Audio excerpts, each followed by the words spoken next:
Welcome to a Friday night special on Goofy Investing. Um, First of all, late night. If you're still up, then hopefully this is a good video before bedtime. So Planet 13. This special on Friday night is going to be about Planet 13. If I'm a little bit here and there, hey, I've had quite a few. Drink of choice is Jack and Coke. Not too bad. Okay, so Planet 13. Why am I putting out another video back to back about Planet 13?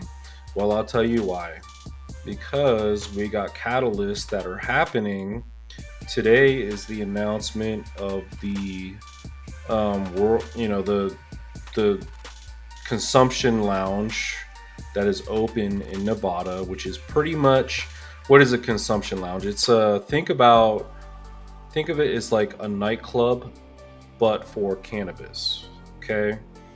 From what I understand, this is the first or second ever lounge, and if it's the second, it's probably better than the first. Okay, I don't, so I think there was another lounge opened up prior to. As a shareholder, I'm a little disappointed, because they're going to open up a museum, and that would have been some boasting rights of, hey, we opened up the first consumption lounge. So if I'm acting like a jealous girlfriend, forgive me. But anyway, that's besides the point.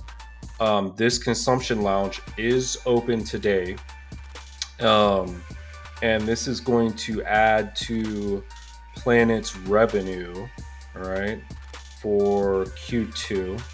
So when they report Q1 earnings, this revenue is not going to hit for that earnings report. So something to consider. But regardless, it is another thing to take a look at, as far as we're making headway now.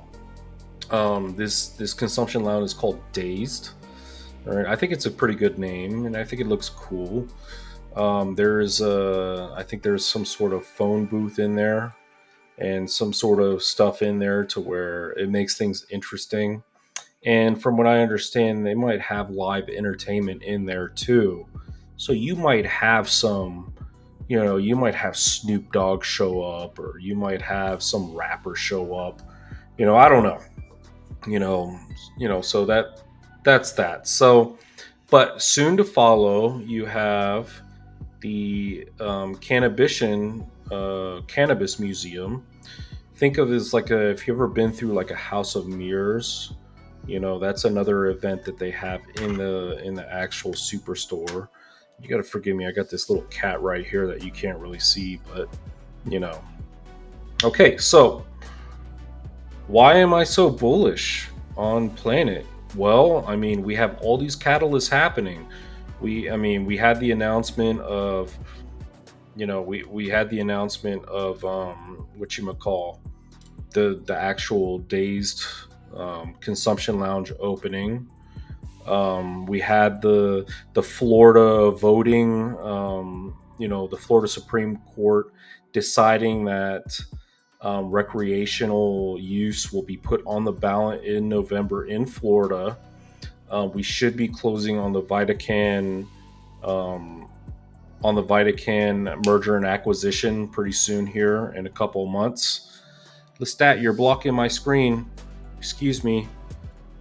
And so that's gonna play all into Planet 13's tailwind.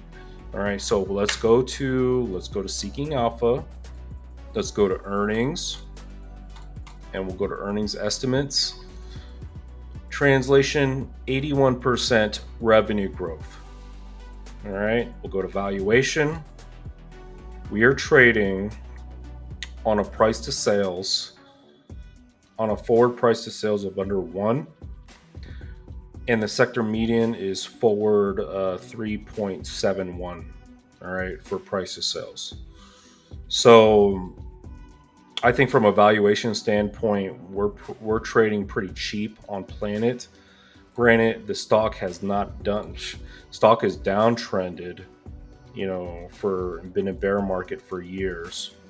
But I think once again, I pretty much reiterated. I think this is the year for Planet, and this is it. All the legalization catalysts going on, the acquisitions, the opening of the lounge, soon to be the opening of another House of Mirrors, the cannabis museum, if you will. Let's look at my conviction and see how much I'm actually, putting it in. So once again, I reaffirm the position. I invested a little over 10K, invested capital. I bought 16,500 shares. Cost basis 62 cents. All right. We're green on the position. Had a slight drop, I think, yesterday or the day before, but that's going to recover like nothing. I mean, the stock's going to go up and down, but if the fundamentals catch up from what I think it will be, stock will go up. All right. And I actually have price targets set up here. So let's get into the actual price targets. And quick disclosure, all right? Quick disclosure, these price targets are 5 years out, and they assume that federal legalization in the US has happened. All right. So that's something to consider.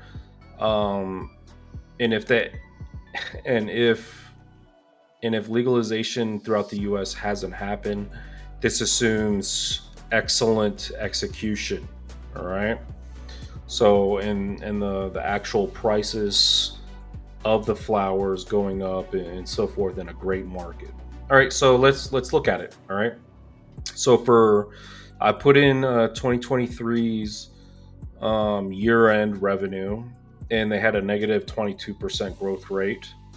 Hey, it's nothing's perfect, okay? I mean, these growth rates are going to go up and down, even negative sometimes, okay? But 2024 will go back, and I'll pretty much, once again here, I'm going off consensus estimates of analysts, all right? With more industries that I do more research and so forth, I might disagree with the analysts, or I might agree with the analyst. I might think the analyst is too bearish, too bullish, whatever. All right. But this time I'm just going to go with analyst consensus and say that they're going to grow 82% in 2024, which makes sense to me. All right. With the consumption lounge happening, the Vitacan acquisition, all these things happening, I think they do 82%.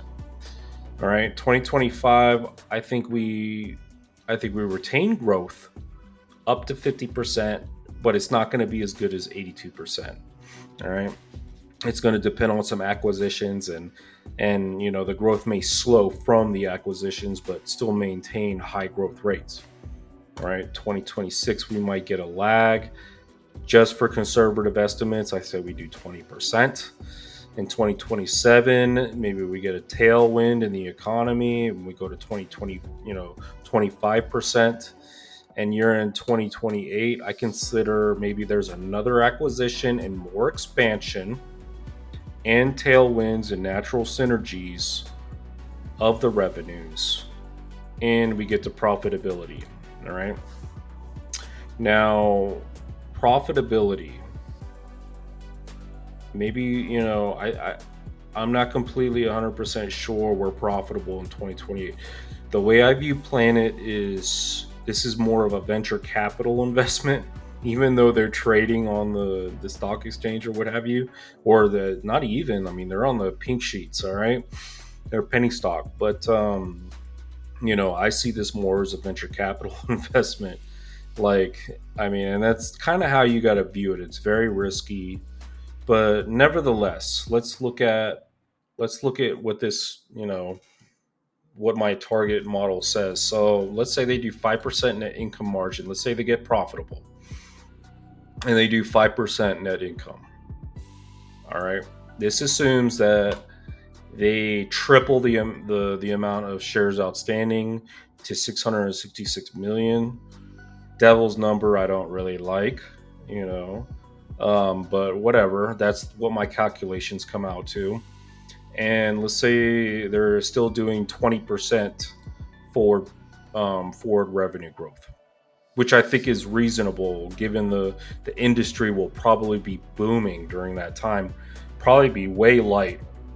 My estimate's probably way light on the actual revenue growth, but these are conservative numbers. So we'll do a 40 PE, and the lowest that I see is, share is going to be worth $1.81, and this even considers 3 times dilution on the shares outstanding. So they triple the shares outstanding. So I mean, a 5 year out, that's about a 3x from where the stock is right now. Not too bad, all right, for 5 years out. All right, so maybe we get a 50 PE, maybe we get 30% revenue growth or 25% revenue growth, and the market is ecstatic about the industry and the industry's growth opportunity. And we get companies worth 1.5 billion. All right, let's look at it right now. What is this company worth? All right, on a market cap, we got 100. It's worth 139 or 140 million ish, right there. So to go from 140 million ish to 1.5 billion, not too bad. Once again, it takes on a consideration we're tripling the shares outstanding, which I think is, maybe a conservative view. Tripling the shares outstanding, people would look at that and be like, man, that's crazy. They tripled their shares outstanding, but hey, it is what it is. And then of course we get that 60 PE, that's 35% revenue growth, projected for forward, and the market's giving us credit. Now, our bull case, let's say they get a 10% net income margin. And remember, this is one of the reasons why I'm a sucker for margins. I like high margin businesses. So let's say they do, let's say we're at 40% revenue growth projected, even 5 years from now. All right. We could be commanding some serious PEs in the industry. And with the moat of Planet 13, with the business model, which I see is a moat, we can be commanding these high PEs, 50 PE, 100 PE, 200 PE. And here's our projected stock prices. Where do I think that we're going to land? Where do I think that this stock is realistically going to land? And I've been very, transparent on where I think these price targets are going to land if you've watched prior videos. All right. So I think we're honestly going to land on the upper range. Okay. Now, here's the thing. Here's a risk versus reward you have to consider. It's possible this thing goes to zero. I mean, it can happen. I mean, I don't see it happening, but I mean, it is possible. Maybe they get, up in a pinch somehow with some sort of, I mean, there's still a lot of unknowns about this industry and about this company, but this is, it could go to zero, but in all reality, I think that, we get to $9 a share, $18 a share in 5 years. And then once again, disclosure, this is projecting, federal legalization and or the market is really good and they execute really well. The company executes really well. So that's my take. Where does that project me again? Let's go back real quick. I got 16,500 shares. Let me pull up the calculator. Even if it hits $9 a share, if I, from my current position, that puts me up a little shy under 150 grand. And on the top of my range, if it hits the top of my range at $18 a share, which I think is very, very probable, I think that it could happen. I could be looking at a little under 300 G's. All right. So that's the bright side of investing in these high risk, high reward, high growth companies in growing industries. But yeah, that's my take on it. Tell me what you all think about my price targets. You think that I'm crazy? Do you think that I'm being conservative? Or do you think that this thing is going to blow up? Yeah, I'm curious to know. Please consider subscribing if you're interested in this company. I'm always putting out videos to follow up with this particular company and this industry. And, link down below, check out my Patreon. All right. So I hope you all enjoy this weekend, and I hope you all enjoyed your week overall. Thank you.